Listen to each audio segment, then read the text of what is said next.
नमस्कार, आप देख रहे हैं एबी स्टार न्यूज। आपके साथ मैं अंजलि आप सभी का स्वागत करती हूं हमारे इस खास बुलेटिन हमारी देवभूमि में। जनपद पौड़ी के ग्राम सौड़ विधानसभा से आपको बता दें कि पौड़ी में चल रहे रेलवे के कार्य को लेकर सभी ग्रामवासी बहुत दुखी है। वहीं एनएसयूआई के जिला अध्यक्ष गौरव सागर ने वहां जाकर ग्रामवासियों से बताया कि वहां लोगों में सरकार के प्रति गुस्सा और आक्रोश है। साथ ही यह भी बताया कि न तो वहां के लोगों को मुआवजा मिल रहा और न ही सरकार ने कोई भी रोजगार दिया है और न ही उस प्रोजेक्ट में कहीं भी किसी स्थानीय को रोजगार दिया गया है। वहीं गौरव सागर ने कांग्रेस नेताओं संग मिलकर पूर्व कैबिनेट मंत्री प्रसाद नैथानी के आह्वान पर स्थानीय लोगों के साथ काम को बंद करवाने की धमकी दी। साथ ही सरकार के खिलाफ जोरदार प्रदर्शन भी किया है।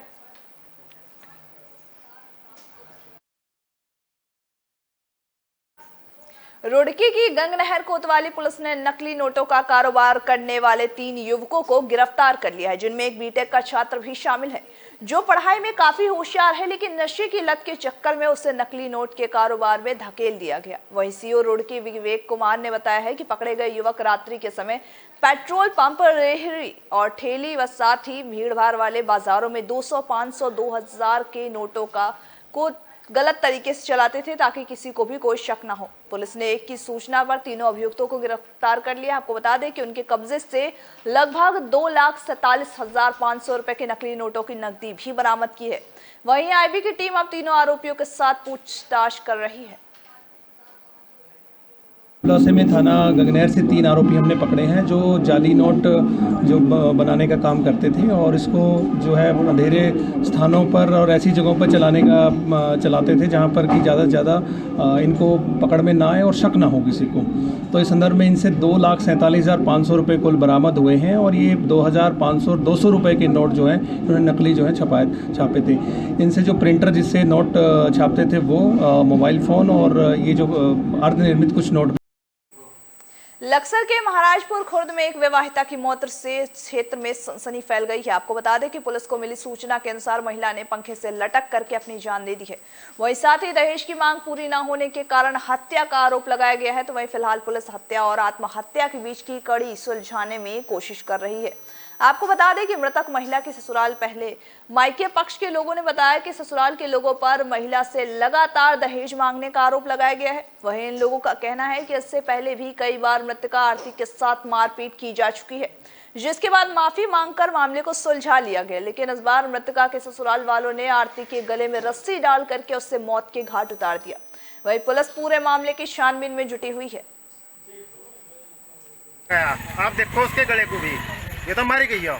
जब हम ना पहले भी इनमें गलती हुई है, आपस में मियाँ बीवी में लड़ाई हो, ठीक है जी, आपके घर में होगी, हमारे भी घर में होगी, मगर इनमें वही लड़ाई। शाम को एक टेलीफोन से सूचना आई कि एक युवती जिसका नाम आरती वाइफ ऑफ भूपेंद्र है, उसने फांसी लगाकर आत्महत्या कर ली है। क्योंकि शादी के 4 वर्ष हुए हैं, लिहाजा इस पर हमने उसका पंचायतनामा भर। रुड़की की सिविल लाइंस कोतवाली पुलिस ने अंतर्राज्यीय वाहन चोर गिरोह के 5 सदस्यों को गिरफ्तार किया है, जो सुनसान स्थानों से बाइक और स्कूटी को आसानी से चोरी कर लेते थे। आपको बता दें कि आरोपियों के खिलाफ पहले भी कई पुलिस थाने में वाहन चोरी के मुकदमे भी दर्ज किए गए हैं। तो वहीं पकड़े गए आरोपियों के पास से 3 बाइक और 1 स्कूटी भी बरामद की गई है। वहीं पुलिस क्षेत्राधिकारी विवेक कुमार ने बताया कि पुलिस चौकी प्रभारी नरेश गंगवार पठानपुरा के रास्ते पर पुलिस टीम के साथ वाहनों की चेकिंग अभियान में जुटे हुए थे कि इसी दौरान सूचना मिली कि सोनाली नदी आम बाग के पास कुछ लोग चोरी की मोटरसाइकिल की खरीद फरोख्त कर रहे हैं। सूचना मिलते ही पुलिस टीम ने आरोपियों को गिरफ्तार किया है, जिनमें से चोरी की 3 बाइक और साथ ही 1 स्कूटी भी बरामद की गई है। वहीं 5 आरोपियों को पुलिस ने कोर्ट में पेश किया गया, वहीं साथ ही जहां से उन्हें जेल भेजने की कार्रवाई की जा रही है। जो सिविल लाइन कोतवाली का प्रकरण है उसमें लगातार जो दुपहिया वाहन की चोरी की घटनाएं हो रही थी, उसको लेकर जो टीम बनाई गई थी, हमारे सीओ अंडर ट्रेनी जो अभी थाना इंचार्ज हैं अंकित कंडारी और थाना अध्यक्ष इंस्पेक्टर अमरचंद शर्मा, उनके नेतृत्व में इस टीम ने काम किया था। और इसमें जो काम करने पे हमें 4 जो वाहन हैं। लक्सर में 7 दिन से धरने पर बैठे श्रमिकों की न तो शासन प्रशासन सुध ले रही है और न ही जनप्रतिनिधियों ने उनसे कोई संपर्क करने की कोशिश की है।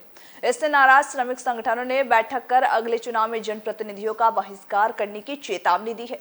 साथ ही सोमवार से आमरण अनशन शुरू करने की भी ऐलान किया है। वहीं आपको बता दें कि जनप्रतिनिधियों का बहिष्कार करने की बात कही है उन्होंने। त्रिवार्षिक समझौते की शर्तों के खिलाफ लक्सर टायर फैक्ट्री के 6 ट्रेड यूनियन से जुड़े श्रमिक पिछले 7 दिनों से धरने पर हैं।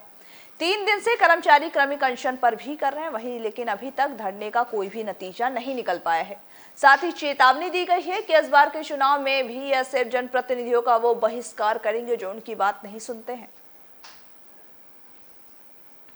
यह है कि हम एक हाथ से तो ताली बजती नहीं, हम अपना हक के लिए लड़ाई कर रहे हैं।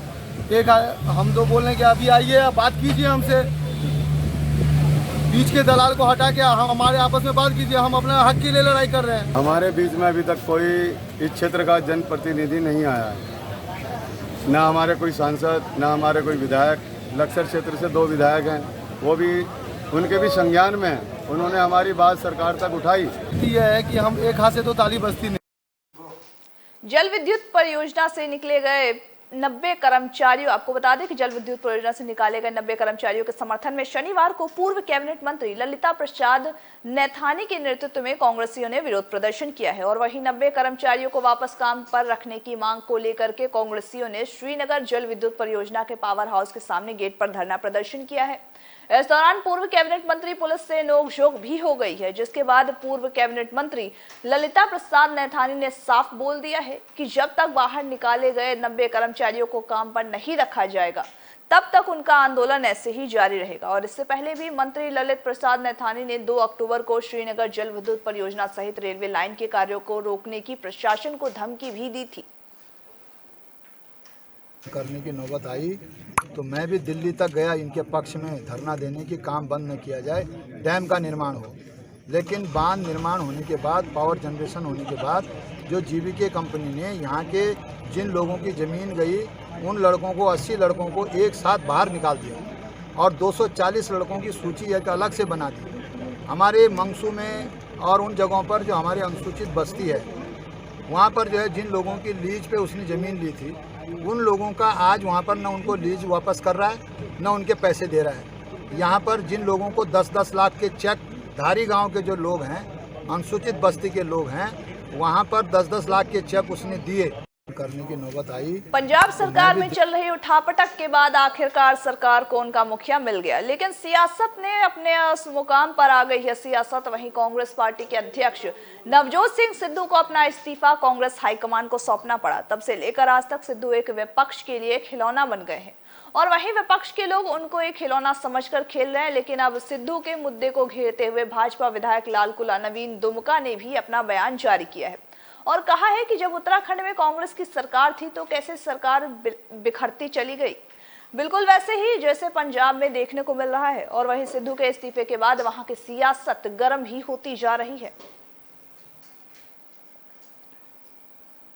देखिए, मेरा ये मानना है कि राजनीति और समाज के उच्च पदों पर बैठे हुए लोगों की जो हास्यास्पद स्थिति होती है या उनको कभी कभी मस्खरा बोलने लगते हैं, तो सिद्धू जैसे लोग इसके देवदूत होते हैं। मतलब सिद्धू जैसे लोगों के कारण ही इस प्रकार की स्थिति बनती है। उनका पिछला कार्यकाल, उनके डायलॉग, उनका कहते हैं शरीर की जो लैंग्वेज होती है, बॉडी लैंग्वेज, उसको अगर देखें तो राजनीति कम मस्खरे ज़्यादा लगते हैं। देखिए, मेरा डोईवाला तहसील अंतर्गत तेलीवाला गांव में अचानक आग लगने से हड़कंप मच गया। वहीं आपको बता दें कि घटना देर रात 2 बजे के आसपास की बताई जा रही है, जब स्थानीय निवासी सफदर अली को अपने घर के स्टोर में आग की लपटें दिखाई दी तो उस मुद्दे की नजर लगाई गई। आपको बता दें कि कुछ ही देर में आसपास के सभी लोग वहां पर इकट्ठा हो गए और वे आग बुझाने की जद्दोजहद में जुट गए और वहीं घंटों मशक्कत के बाद स्थानीय लोगों की मदद से आग पर काबू पाया गया। हालांकि इस बीच बाइक व स्कूटी पूरी तरह से जलकर खाक हो गई थी। तो वहीं पीड़ित परिवार के लोगों का कहना है कि पता नहीं चला कि आखिर आग कैसे लगी और कब लग गई। उन्होंने प्रशासन से मुआवजे की भी मांग की है और साथ ही डोईवाले में फायर स्टेशन खोले जाने की भी मांग की है।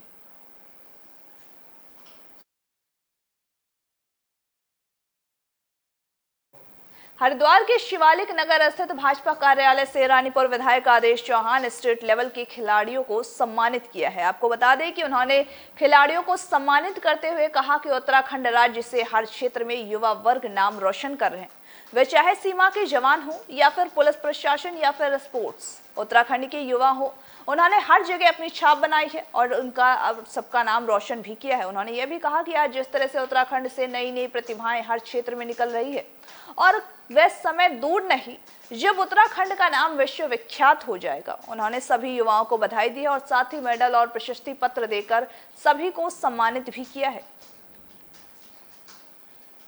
अंदर के सब बच्चों ने विभिन्न विधाओं में उसकी मेडल्स प्राप्त किए हैं, तो मुझे विपिन जी के द्वारा ये पता चला, तो मैंने कहा कि मैं उनसे मिलना चाहता हूँ, उनका सम्मान करना चाहता हूँ। मैंने आज इनको सबको अपने ऑफिस पर इन्वाइट किया था इसीलिए कि इनका मैं सम्मान कर सकूँ। और मुझे बहुत अच्छा लगा इन सब लोगों से मिलने के बाद, और मैंने उनको बोला भी है कि सबको बधाई दी और साथ साथ ये बोला है कि आप लोग अपने जीवन में जो भी टारगेट फिक्स करना चाहें आप वो प्राप्त कर सकते हैं। आज के हमारे इस उत्तराखंड के खास बुलेटिन में बस इतना ही। तमाम बाकी खबरों के अपडेट्स के लिए बने रहिए हमारे साथ और देखते रहिए AB स्टार न्यूज़।